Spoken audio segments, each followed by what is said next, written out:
Hey everybody, Jack here. Real quick before we get into today's episode, we do get to a portion in the first segment on the show where we do discuss the situation with Mizzou linebacker J.J. Bush and talked about his indefinite suspension from the team as a result of the two charges that he is facing.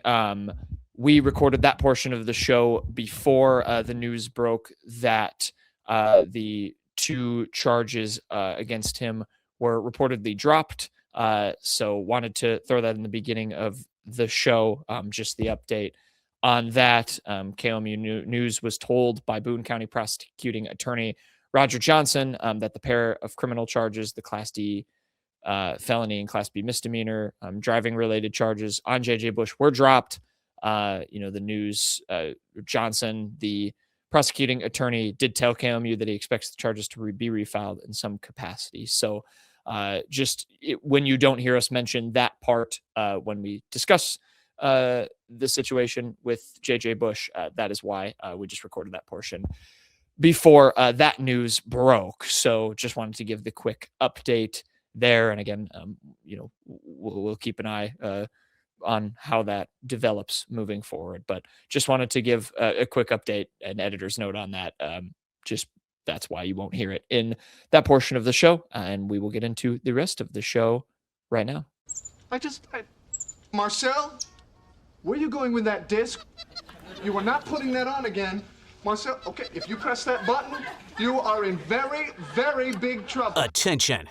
Everybody stop what you're doing. It's time for The Unwritten Rule, a Mizzou sports podcast brought to you by the Believe Network, alongside Payton Haverman and Kenny Van Doren. Here is your host, Jack Knowlton.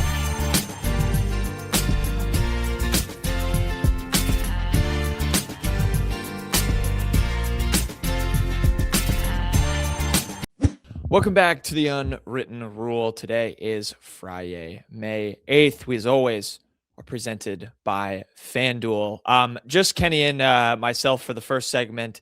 It will be Kenny and Payton for quick hits. It's my fault.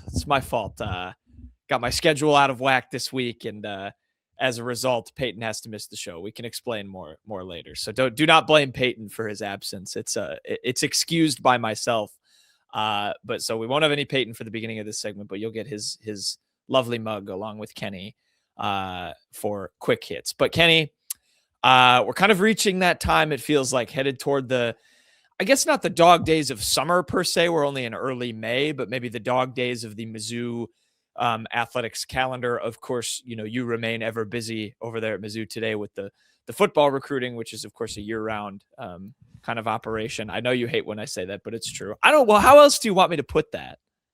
I don't know. It just feels like in any industry, especially in journalism, it's always like, or not even to say journalism, but sports reporting. Oh, it's such a busy time. Get in while you can. Like it's always like this Fox, just fake hype about everything. Every day is busy. There's something new every day. Yeah, that's just how the news cycle works. You're staying busy, whereas maybe the common fan is you're able to kick your feet up because there's no games to watch right in front of you and not a million sporting events. I don't mean as running through brick walls every day.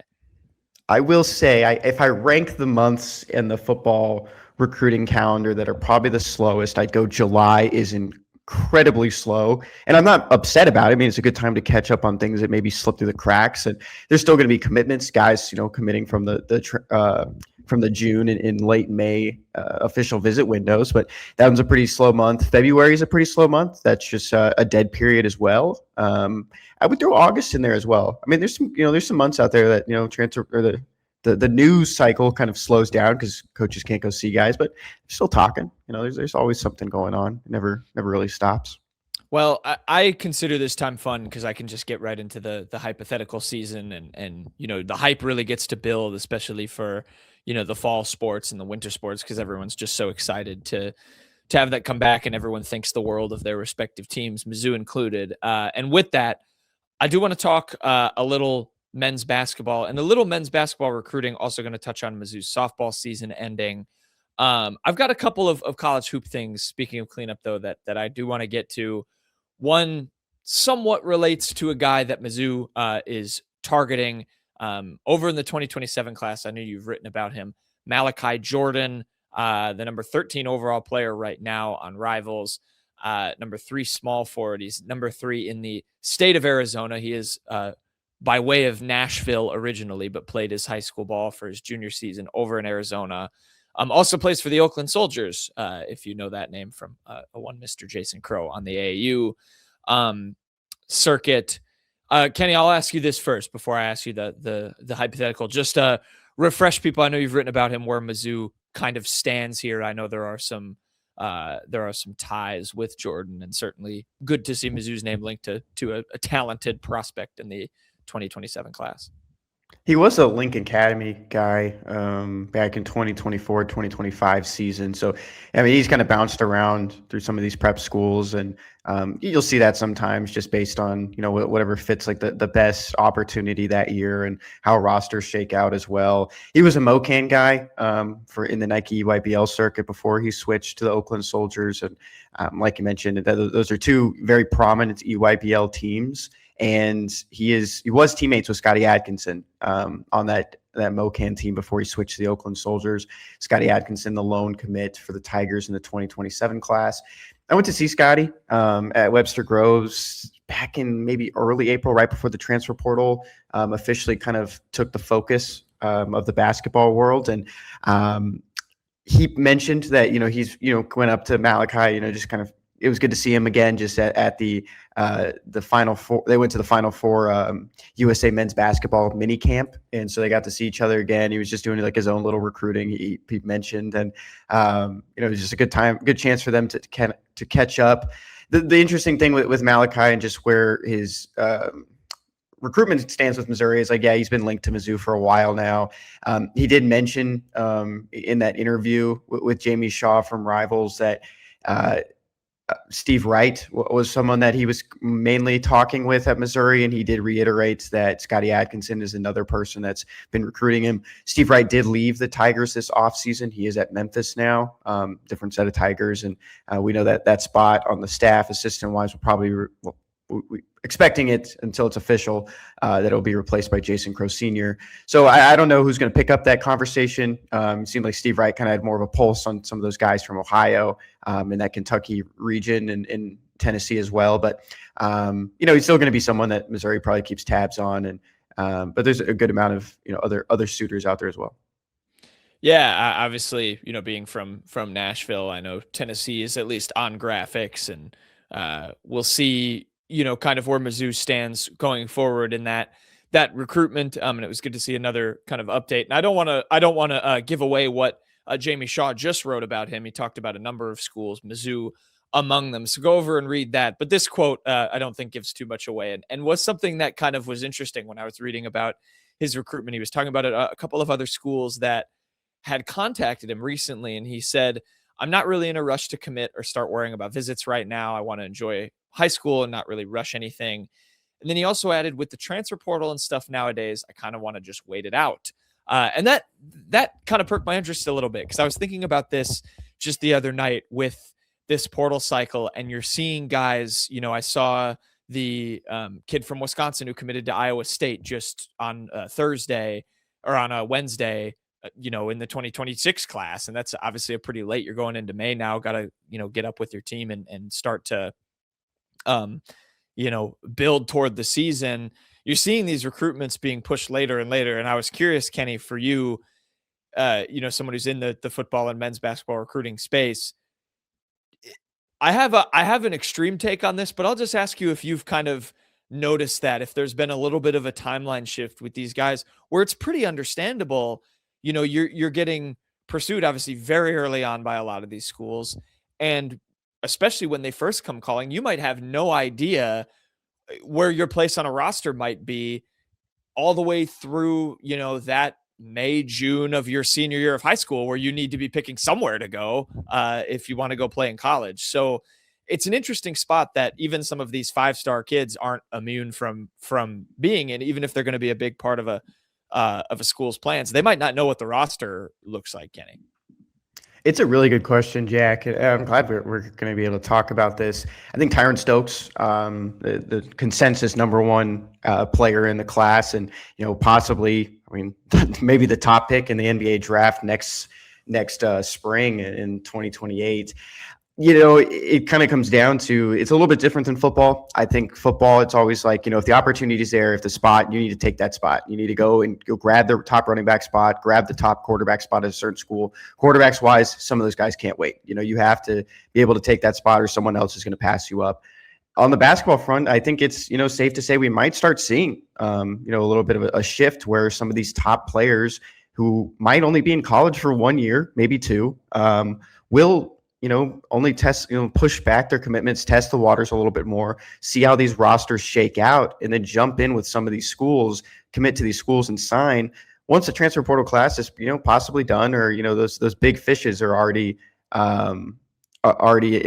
in the equation. So I think that's, the best way to kind of do it is or kind of look at it, that you might see guys more in Tyron Stokes's sphere, or some of those top recruits that might not be in college basketball for long, maybe delaying it a little bit longer. But I am interested to see, if some guys that fall a little bit further, if you go down the list, maybe, a point guard in the 30s or 40s, is available. And, he kind of pushes it back just to see, what if Kentucky has a spot open? What if Kentucky misses on its point guard target that they want? Will I be able to go in and get it? I think there's a lot of different scenarios that can happen. And I do, the recruiting is always changing. The calendar can always change, but with the opportunity to always sign late, Tyron Stokes being the best example of that.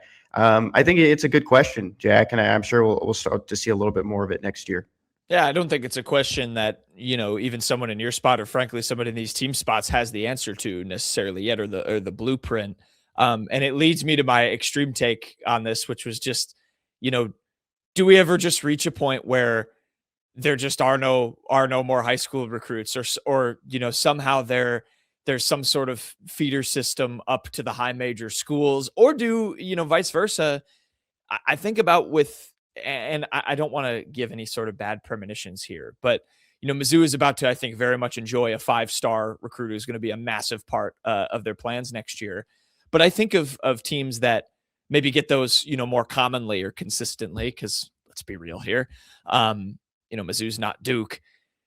Do, say, Duke fans get to a point where sometimes 5 stars don't pan out, or they don't pan out right away? Do fans get to a point where they want to discourage their teams from doing all of this high school recruiting in favor of getting more proven guys in the portal? I think there's an interesting piece there with finding a medium. I was reading a guy just on a Wisconsin message board that said that's what Greg Gard is trying to do more over there. If he wants a high schooler, he wants a high schooler who is playing right away. And it does kind of, lead to less of these cases where you're developing guys for 2-3 years and then they get their shot because everyone just wants everything now. You sound like a Mizzou football fan. Yeah. High school recruiting doesn't matter anymore. It's all about the transfers. All these guys will transfer after 1 year. But then, Drinkwitz goes up, and even other coaches. I heard Al Pope told me it too, that they try to build foundations of their football team through the high school side. And that's the Mizzou way now, is that, they want guys to re-sign. They want guys to stick around. It's not just, you can't always bank on the transfer portal. And I think that's what comes down to it, Jack, is on the basketball side, yes, you can address, a lot of needs to the transfer portal, but big men cost a lot of money. If you can be able to develop one, if you can be able to keep around a guy like, in retrospect, he's not there anymore, but if Payton Marshall stuck around, and if they were able to develop him, I mean, that's a plus. You wouldn't have to probably go out and throw a lot of money, sign a top-notch power forward or center, just because you had someone that inside your building, someone you built trust with, and a lot of different factors there. But at the same time, I don't think high school basketball recruiting is probably in a bad spot right now, mainly because of what the NCAA is trying to do with eligibility, trying to get a 5-for-5, trying to get better understanding of guys who are eligible. I think it's in a better spot now because when you're allowing guys to come in from the G League, coming in from these professional ranks that, didn't make it to the NBA, but have been, through college and coming back. that was a detriment to high school players. It just wasn't fair, mainly. I hate people probably say like, oh, who cares if it's fair? They're getting paid millions of dollars, hundreds of thousands of dollars. I mean, it probably opportunities lessened when you bring back guys that are 24 years old that have played at the professional side on the G League or overseas, whatever it may have been. And this is, a positive. I think high school recruiting will still be fine in the basketball side. And, I think it's definitely helpful that you don't have to try to build a roster within 3 weeks, like you have to do in the transfer portal. So a lot of this speed dating, talking to agents ahead of time before the portal opens, then getting these guys on campus and meeting them for the first time sometimes.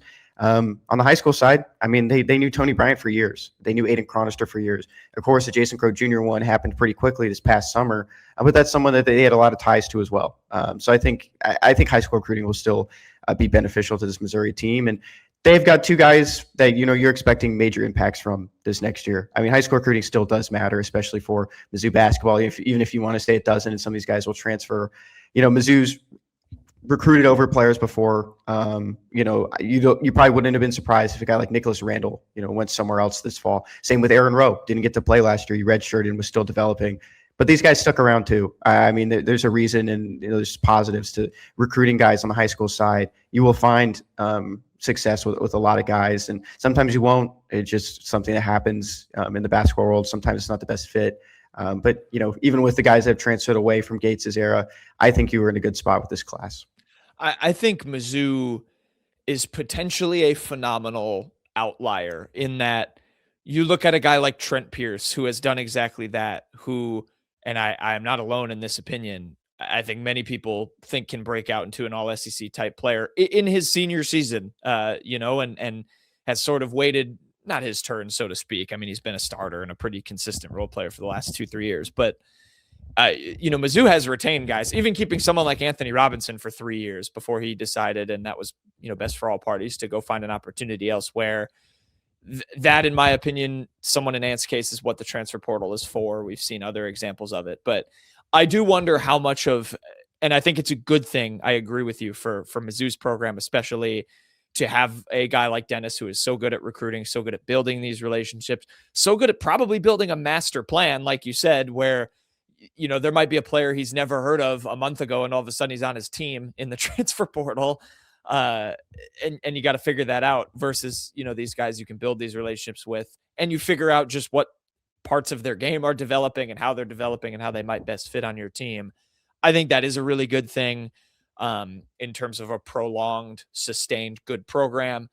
But I am curious to see, when you compare it, as we keep going here, when you compare it to these other programs who might not be operating in the same way, or might not have as much success at retaining the high school talent that they get, or maximizing, the 4 and 5 star talent that you get that might not be there for that long, which of course is what you hope in someone's case like Jason Crow Jr.'s. I hope we're having a conversation in a year from now about Jason Crow Jr. that people are having now about guys like Koa Pete and Nate Ament. Well, I mean, I guess the ultimate hope is Jason Crow's just the best player in the country, and maybe he's the top 3 pick. But if he's, say, in that lottery sphere that he might be projected to be in, that's where the money piece comes in, where you've got Thomas Houck was going to be the 13th overall pick in the draft and came back to school. I mean, there's also opportunity there, if the money arranges in a certain way as well. That's a year down the line, but it's where all these conversations kind of intersect. Yeah, and Jason Crow Sr. has openly spoken about that. The goal is to get to the NBA as quickly as possible. That's the goal. You want to get to that top level. You want to be a pro as soon as possible, have a long, fruitful career. But what happens, if maybe there's, injury pops up, maybe something doesn't go the right way in development, maybe they were looking for a little bit more and they want to come back. That's still a positive for Mizzou. I mean, there's a lot of positives for Mizzou getting Jason Crow back, or even with him just leaving and going to the NBA draft after 1 year. Overall, I mean, if everything kind of goes his way, there's multiple avenues that Mizzou will get some kind of positive PR out of it. Yeah. I do think it's interesting on the counter side of that is, Jason Crow was a kid who, from what I understand, could have gone to all of these prep schools like some of these other guys and built sort of a legacy there at his high school. That's going to be up in the air if he's one of the best players in the SEC and country and could be one of the most well-known names in college basketball next year if he plays up to his potential. There's interesting discussions there. I brought that up before with Hauk and with this kind of shift, but something to think about. Last thing of note as well, he is a consensus 5-star now. The final Rivals 150 came out this week. Jamie Shaw gave him that 5th star. He's 12th in the country by Rivals. So he has the 5 stars and the plus next to his name now on the On3 website. And once again, the Mizzou basketball conversation just reverts full circle all the way back around to just being very excited for his freshman season. It's going to be a really compelling year, I think, in a lot of ways, with Mizzou and the way they're going to intersect with kind of the larger conversations about college basketball. So that was my Mizzou thing. Kenny, my last quick college basketball question did relate to what we talked about last show when the field expanded to 76 teams. Did I ask you and Payton, if you remember, if you think this will be better for head coaches or worse? I think we talked about this. Did we? Like on the show or just in terms of? I can't remember if I've definitely had talked with some people about this, but the idea that is this a better thing for head coaches' job security or worse? Because I think without a doubt it's worse, and I don't know if people might think it's better, but I don't know if you had a quick opinion there. But I was thinking about that the other day. No, nothing really to add, but yeah, I'm probably just in the camp of it being worse. Yeah, I just don't. I think now the whole idea of okay, we made the tournament, that's a baseline, is just a lot more muddled now because, of course, you might make the tournament as a 500 team, maybe a worse than 500 team. I'm really curious to see when and if that happens. If somehow they can sneak a team that loses more than they win in there. We got a guy waiting in the waiting room right now that might like this comment. It's like making the postseason in baseball in 2020. There were a couple teams that were above or below 500 that year that made that. Some made runs. But I mean, at the basketball level, you're getting in it. You're not playing, an abbreviated amount of games. You're playing a full season. I think who's the best of the best, and you're not really seeing these Cinderella runs anymore. The most Cinderella runs will just be teams like Iowa. They don't have the most spending and have some guys from the D2 level that transferred up. So I just moving forward, I don't know. It's not going to be the best thing all around. I just don't. I think now it's going to get so much harder for these athletic directors to decide. You're going to have coaches that make the tournament and get fired 1,000%. And it's just that's a very sad situation. And this expansion shouldn't have happened. And it's going to be just infuriating to talk about bracketology next year, especially if Mizzou is in and amongst it again, with comparing them with, sub 500 teams and 17 and 17, whoever, and it'll be a mess. I do have a thing I want to do with you and Payton in the near future. I hadn't got the chance to do it for today's, but I'm gonna do a SEC head coach's hot seat rankings, and I want to run them by you, and we can riff about that. But for now, let's quick touch on a couple of other things before we go to quick hits. One of which I mentioned at the top: Mizzou softball is out of the running for the NCAA tournament. They lost 6-2 to Auburn in the first round of the SEC championships. And with the loss, they fall below 500, which of course makes you ineligible to make the NCAA softball tournament. Really unfortunate way they lost too. They went up 2-0 after 5 innings. Auburn had never won a game where it had trailed after the 5th inning. Mizzou gives up 6 unanswered after giving up a first run, or their first run of the game after taking 2-0 lead, and lose. Auburn gets the 6-2 win, and just like that, Kenny, after making the NCAA tournament every year between 2007 and 2024, Mizzou's now missed it twice in a row. Not a great trend for Larissa Anderson and company. First time they've missed the NCAA regionals back-to-back years since 2000 and 2002. We were infants. We didn't know what Mizzou was. We probably didn't know what softball was. No, we didn't know what black and gold were. It's not a good look for a program that's had some. I would say shortcomings before in the regionals. There were opportunities probably to sneak past. I remember the James Madison game a couple years ago was a big one that Mizzou fans probably were a little sour about. But I don't necessarily know if the door is closed with Larissa Anderson. I know it's very a lot of people are on the fence about it. There's some people leaning one way that she should be gone. There's other people saying that she should have one more year with some of the young talent that she still has around. But I guess we'll get a better grasp and understanding of that here soon. Yeah, I mean, these things move pretty fast, so I guess we'll get an answer. I've been curious to see, I'm not super familiar on the, coaching carousel in softball in terms of how much patience you get, but I'd like to think as an SEC program that's, in a conference that's going to send double-digit teams to the NCAA tournament, to not be one of them after being so consistently there for a while. It does feel like a pretty obvious sign that the standard has maybe dropped a little bit. And that is probably not where Laird Veach wants things. So writing could be on the wall. We'll see. It'll be an interesting, maybe short off season ahead for Larissa Anderson. Maybe we're talking about a new softball coach here soon, or maybe she'll get another season to try and right the ship, but it has to be righted because that is normally a staple program at this university that has definitely dropped. I mean, shoot, in terms of recent postseason success, gosh, probably fifth or sixth if I think of all the programs, even with how well football's done. Obviously, men's basketball is now kind of turned into a pretty consistent tournament team. Wrestling, of course. Gymnastics is number one, I think. So, yeah, at first thought, maybe I was maybe a little bit higher, but I think that's fair to say. Fifth or sixth. That's not bad. I mean, that's not a terrible thing to say, but you're still expecting more from that program. And we've talked about it. It feels like a few times recently with how much, Laird Veach has been in the news, but just how much he seems to value, every other program, and you want to keep those standards high. So we'll see.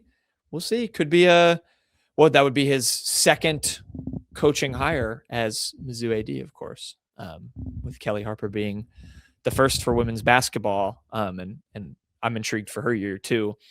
The last thing before we go to quick hits, do want to touch on this, an unfortunate headline for Mizzou football, but was in the news here in the last day or so. JJ Bush, a freshman at Mizzou, he was arrested, felony aggravated fleeing charge, and also a Class B misdemeanor charge of careless and imprudent driving. I won't go, too much into the details. Callum McKendry wrote a good detailed story about the situation over at the Columbia Tribune. So go over and read that if you want, the full details of it, but was suspended indefinitely from Mizzou, Kenny. And this was a pretty high profile freshman 4-star signing there in the 2026 class coming in, and just an unfortunate situation first and foremost to see that happen, but impactful for him and the Mizzou program. Cause of course Drinkwitz, came out with a statement and suspended Bush as this, situation now plays itself out. Yeah, suspended indefinitely. I guess you can point to one positive that we know that there wasn't any reports of anyone being severely hurt or hurt in general, even JJ himself. And I think that's the one positive out of it. Now it's just a matter of just, letting the legal system play out and see where they go from there. But it's just a tough thing to hear. This Mizzou team has dealt with, just some off the field stuff in the past, like every college program has. And you just want to always get those things, figured out, and learning experience, for other players too. Just, like how easy things can be taken away from you. And I guess we'll have a better understanding of what's next for JJ in the coming months. Yeah, we'll see how that situation plays out. But JJ Bush suspended indefinitely as they kind of await the situation there. No easy way to segue off of that, but we will do so. Wrap up the headlines from the last week or so of Mizzou athletics, and we will head over to quick hits and finish out the show.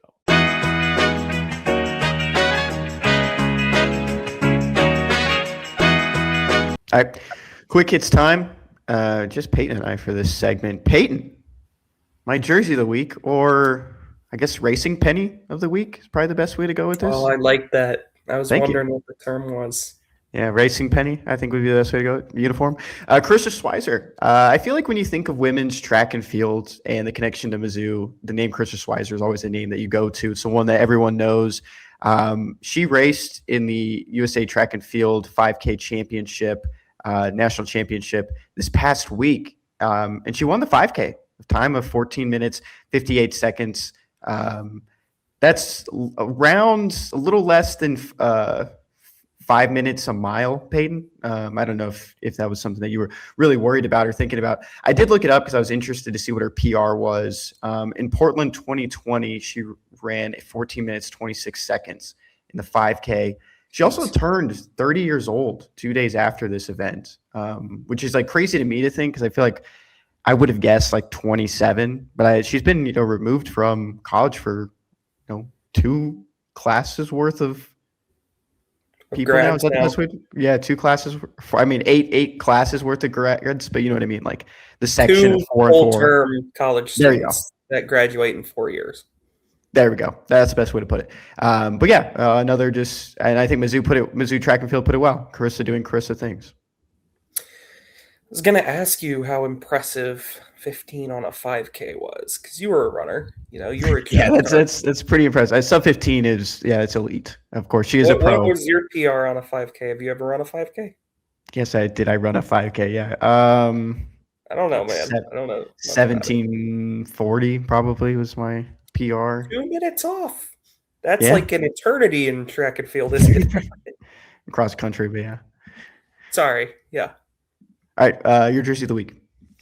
My jersey of the week is going to turn into a suit of the week because Tre Gomillion, the staff connections between Cleveland State and Mizzou continue to crack me up in a way.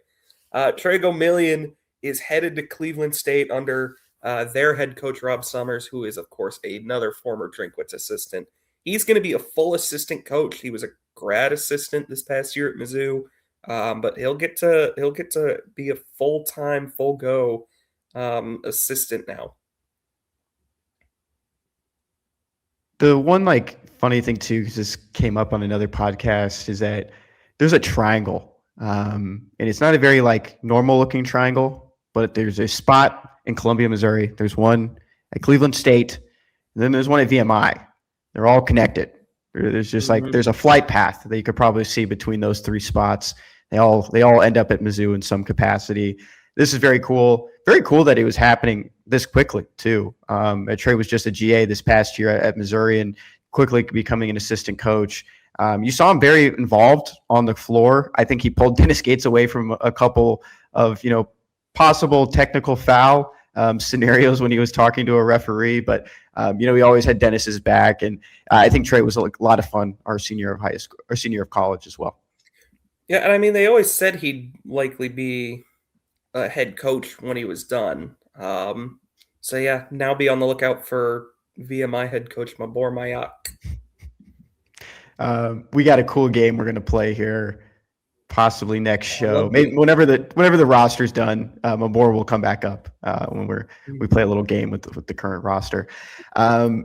Jack's jersey of the week is Christian Harmon, the Arkansas State transfer, committed to Virginia this past week. The guard was linked to Missouri. He averaged 12.8 points per game this past year, 3.7 rebounds, 2.5 assists. They were good numbers.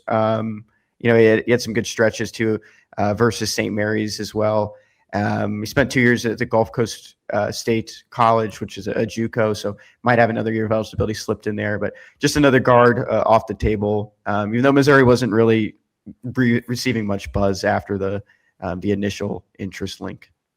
Yeah, that's a lot of recruitments are being kept quiet. We didn't even hear about him taking a visit anywhere. So we don't know really how serious Missouri's interest was or not, but still looking for one more guard, I'd presume. Yeah, I think that'll be fun once the roster's done, and we have a good idea of how we can have fun with really going into that roster and taking a look at it.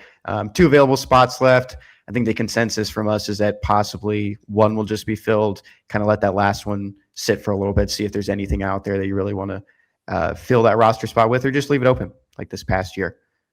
our game will be really screwed up if they don't fill at least one of those spots. We're not going to play the game until the roster has at least 14. One more. Yeah, at least 14. It will not work if it has 13. One person is going to be pretty rough. upset. We'd have to. I like no cap. He's the main bird on the other deal. Yeah, we'll bring back Connor Vanover, Jesus Carolina. Which means there's one team that would absolutely be the best one. Yeah, whichever team is Connor Vanover and Jesus Carolina on our team. Definitely. No, I like no cap, and he's the main bird. Shawnee's main bird of the week, and there's a theme with my quick hits this week, Payton. I'm giving a shout out to a lot of these non-revenue sports, and I think it's pretty much a slower week in terms of Olympic sports. Yeah, Olympic sports, non-revenue. I think that's the best way to put it. As some other programs and other schools are eliminating these programs, Mizzou, and like we mentioned, Larry Veach said that that's not in the conversation right now for Mizzou to do that. They want to keep as many of these athletes around and keep doing what they're doing. And we'll give a shout out here to Iba Lusberg, who was named to the All-SEC freshman team. And I looked up her numbers, Payton. I didn't know this. I did not know Mizzou Golf had this. As a very fair weather watcher of other Missouri athletics and that capacity, her low this past year for a full round was 61. Oh my gosh. 11 under par, unless it's one of those weird par 70s. So she record watch and highlights. She tied the lowest round in relative to par in NCAA history at 11 under in 2025. She's currently 1.52 strokes better than any freshman in program history. She broke both the single round and 54 hole records at the Sam Golden Invitational. And that's where she carded her 61 in the second round. And she's tied the lowest round in relative to par in NCAA history at 11 under. Oh, that was she had to have won that tournament, right? The Sam Golden Invitational? Yeah, she had Let's see. It's not. She won the Sam Golden Invitational with a final score of 19 under, 9 shots ahead of second place. And all she got for her troubles were all freshmen? Goodness, I would imagine that. I know the SEC is again really good at golf, especially on the men's side, I know. But I'm shocked that doesn't at least grab you a spot on the all-conference team, too. But that's still very impressive. As for a freshman, those are insane statistics. Yeah, average 71.48. I always think it's funny that they do the decimal. I would sometimes just think that I don't know. I just haven't really looked at how they keep golf strokes and statistics. In what context? Decimal is in like she's averaged 71.48 strokes. Well, think about it. If you have 3 rounds where you go 73, 74. No. I know. I get it. I just think it's funny just to kind of think about it. You do get it. It was like, he averages 4.62 hits a game. No, he averages 4. No. She's last thing I'll say on Iba is that she had 8 top 20 finishes in her freshman year. What a freshman year. Impressive. My Shawnee's main bird of the week. I put this on the dock 2 minutes before we started, Kenny. Wolves failed to heed Edwards' warning, come out cool en route. The reason I picked this is because the Timberwolves head coach is Chris Finch. A finch is a bird. There you go. I figure why not give a little what? You're not impressed with that one? Why not give a little showing that we're paying attention to the playoffs, 1-1 in the Spurs series. It's 1-0 in the East in the Detroit-Cleveland series. OKC, despite LeBron's best efforts, handled the Lakers in game 1. And yeah, that's kind of where we're at. The Wolves are impressive, man. I really do. I actually watched a bit of this game because we had family over. They're fun to watch, but Victor Wembanyama, did you see the clip the other day of his 9 blocks in game 1 and 4? You didn't see it? No. Are you just baseball mode only at this time of year? I feel bad. This is a sports podcast. We try to branch out sometimes. I just don't care. I don't care about the NBA anymore. I have not cared since James Harden left the Rockets. That's sad. And it's also... Well, and if the Pacers were better, I would care. That's what I would say. I like the Pacers just because Jack doesn't like the Pacers. That's not a healthy reason to watch sports, Kenny. Oh, I love it. I think it's awesome. If the Reds start... he doesn't really get mad about how James Harden left the Rockets, but the way Dallas Keuchel left the Astros has always bothered Kenny, which I find insane. But no one listening to this podcast will care or even have any idea of who Dallas Keuchel is. I think that's a fair thing to say. I think a fair amount of people at least know Dallas Keuchel's name. But also, Mizzou legend, maybe not legend, Jordan Clarkson still in the playoffs with the Knicks. So there you go. There's a Mizzou tie. I'll pull for the Knicks. I was a big Carmelo fan growing up. I like Jalen Brunson a lot. I do, yeah. I think there's a lot of guys to like on that team. I saw Cat's dad in public I know once. it's a New York team, but... We both did. What? We both saw Karl Anthony Towns' dad. We did. Remember that? Yeah. I forget what the place is called. I have a cup with it. We saw him at a barbecue joint. Rays? No. No. I wouldn't be able to tell you. I wish. Jack's main bird of the week, Creighton in the Players era. Expanded to 24 teams, 2 separate bracket play tournaments over the course of 2 weeks in Las Vegas. It's going to be ESPN exclusive TV partner for the next few years. Photo over so that it's not that Creighton is actually on the screen. Oh, there's a Jayhawk. There you go. There's Creighton. Yeah. And Louisville, another bird. But exclusive. Cardinal face. There you go. Week of November 16th. These are the team breakdowns as well, if you guys are interested. For the Players Era 8, which is going to be the week of November 16th, will be Florida, Houston, Kansas, Auburn, West Virginia, Notre Dame, Rutgers, and UNLV. And then for the Players Era 16, you've got Alabama, Gonzaga, St. John's, Louisville, Tennessee, Iowa State, Miami, Michigan, Texas Tech, Baylor, Maryland, TCU, Oregon, Creighton, there's your bird, San Diego State, and Kansas State. Fun field. Unfortunately, not the most fantastic tournament, which these teams were playing in Maui. Or do you remember when we were growing up, the Alaska Shootout? I think I don't remember that one. You don't? There was a tournament in Alaska that would get really good teams, but that obviously does not happen anymore. I mean, I got nothing else to add. I know that some people... Missouri's not in it. Yeah, people have wanted to see Missouri in some of these bigger ones. You can see Dennis Gates and the staff, basketball program, are trying to make that non-conference slate a little bit more competitive, adding in Marquette as a game in a neutral site in Chicago. Mizzou's doing everything. Does it count as a neutral site? Because, Marquette is in a suburb of Chicago. That's a neutral site. But it's a suburb. I know, I know. Milwaukee's a suburb of Chicago. And so it is kind of home environment. But that's, for all intents and purposes, can be a neutral site. There's a lot of Mizzou fans in Chicago. We can name a few. We know a few. All right. Best thing you learned this week, Payton?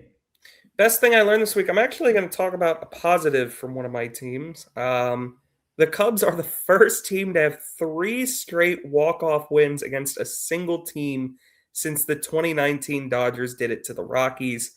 The Cubs have walked it off 3 straight times. I'm sure you've seen this, Kenny, which is something I'm not sure I'll ever see again.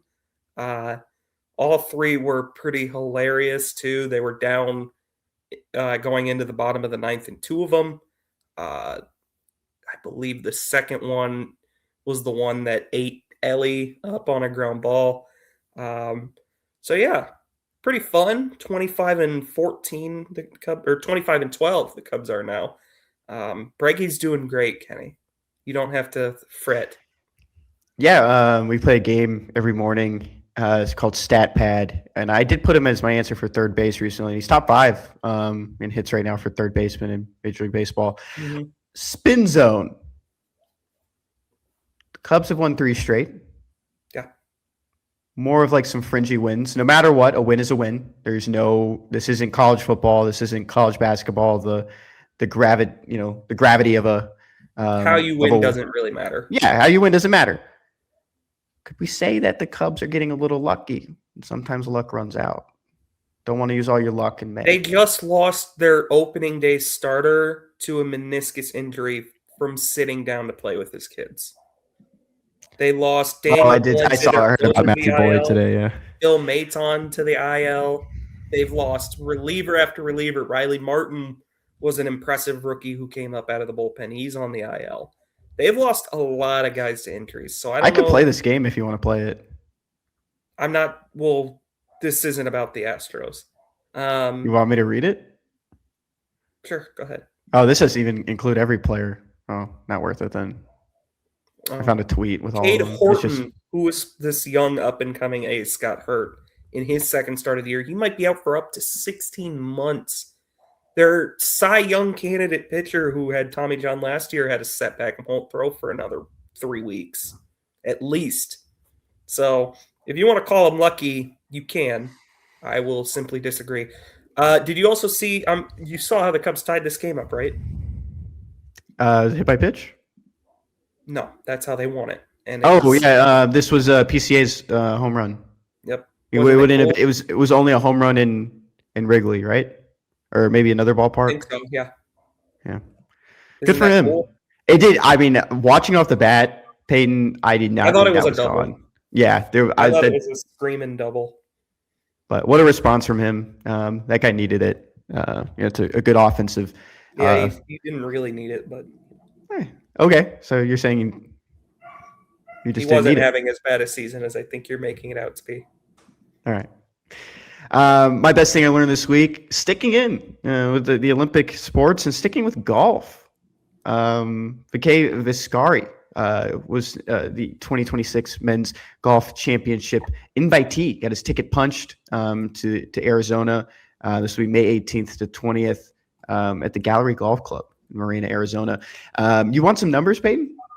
Sure. Talking about, I think this is probably the best layout of any sports team for Mizzou on the MU Tigers website is how golf does it.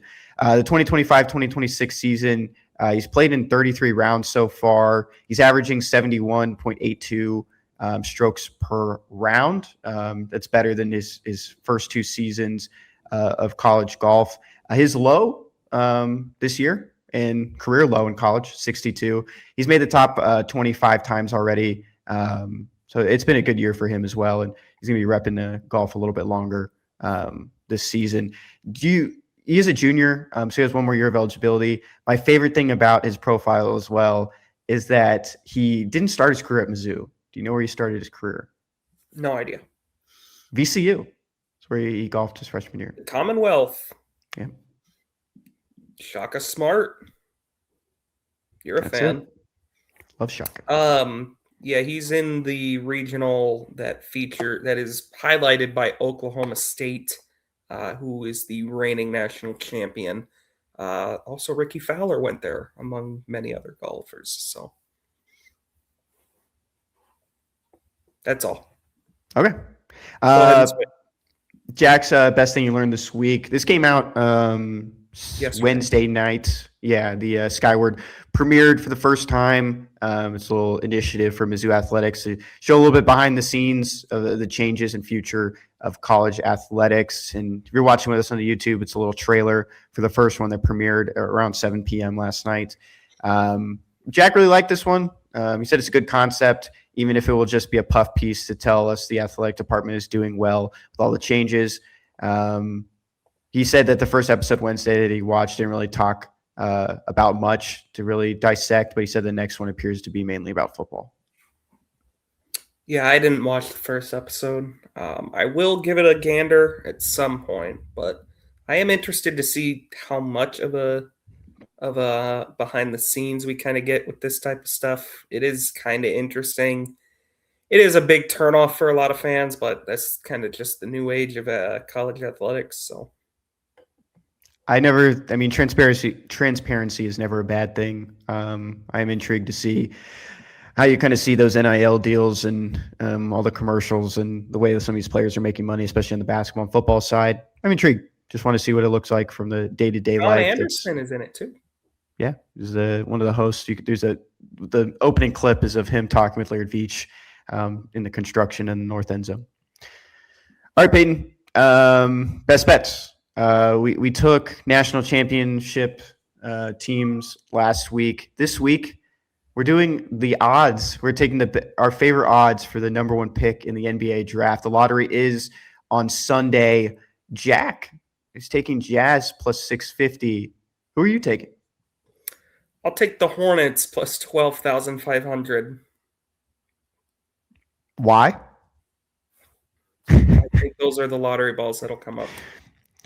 It is a funny thing to bet on because there's nothing that can really go into it. You can talk about trends or the odds of the pick actually happening.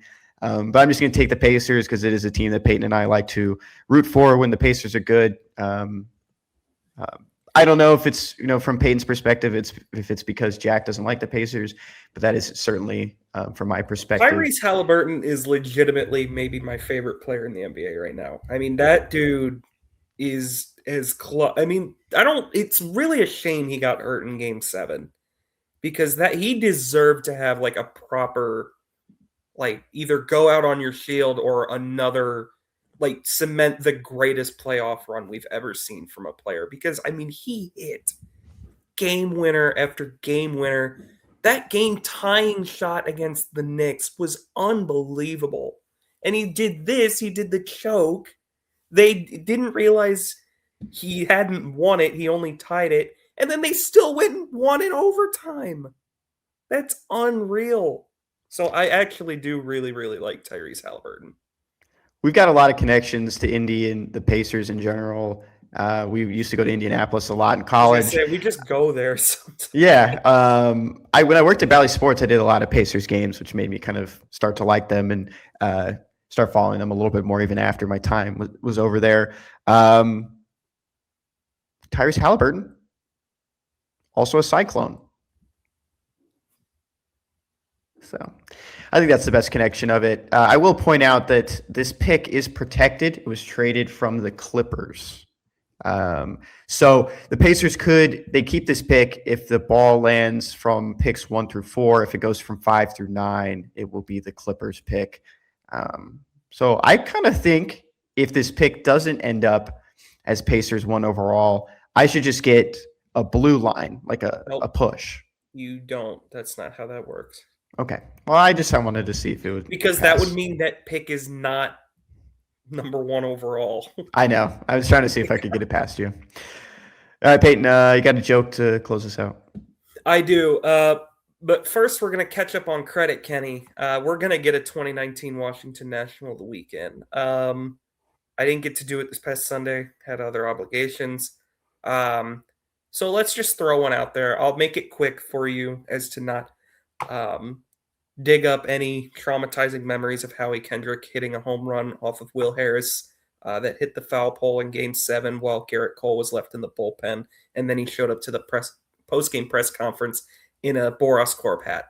We'll just go with Austin Voth today, relief pitcher. How's that? It's a good one. It's a name. I don't think that one should espouse any hard feelings from you. He's still pitching. Yeah, he's I don't know where he is now, but Blue Jay. Blue Yays. Anyways, back to the joke. This one comes from our favorite TV series, The Today Show. Kenny, I got a classic for you today. All right. I don't even think I need to ask you, but I'll ask you for glitz and glamour appearances. A horse walks into a bar. The bartender says, "Why the long face?" Yes, a classic. Why the long face? Picture a horse in a bar walking up, just wanting a Bud Light or something. carrot, sugar cube. All right, well, that's going to do it for this episode. Thank you to Sarah Lemire. Thank you, Sarah Lemire. If you ever want to come on the show and give us a joke, we'd truly appreciate it. That's going to do it for this episode of The Unwritten Rule. Have a safe and fun weekend. And thank you to our sponsors over at FanDuel. We will see you guys next week.